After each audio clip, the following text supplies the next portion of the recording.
Representative Pramila Jayapal, head obviously the Congressional Progressive Caucus, is having to backtrack after the backlash from her party over her comments over Israel. So she had said, "I want you to know that we have been fighting to make it clear that Israel is a racist state, that the Palestinian people deserve self-determination and autonomy, that the dream of a two-state solution is slipping away from us."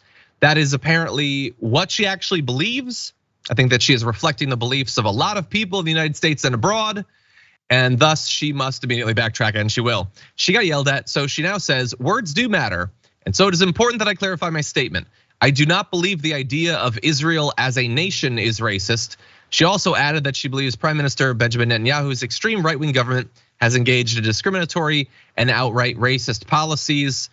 I think that of backtracks, that's not the worst that it could be. Like, she is criticizing his specific government, which I think is always more productive than criticizing a country. A country is not a thing. A government is a thing. A leader is a thing.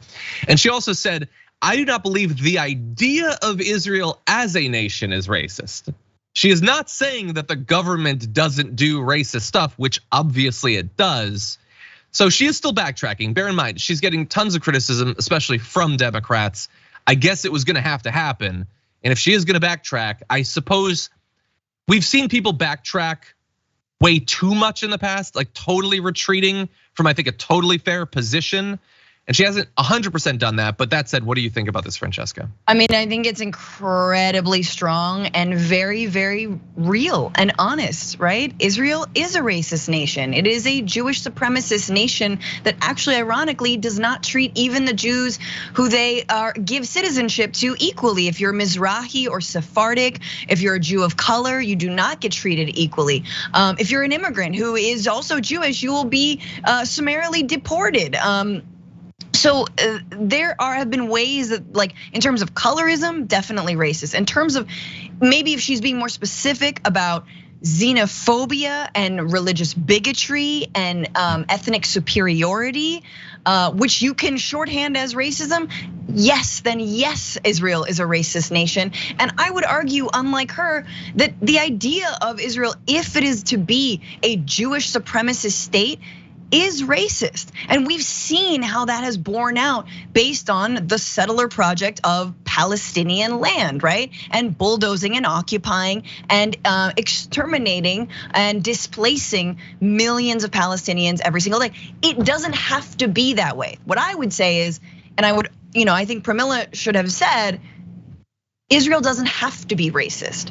Israel can be a real democracy. Israel can be a real multi-ethnic, multi-religious place. I don't know if I'm freezing on all y'all, but a little bit, not too bad. That it could be different if the government so chooses.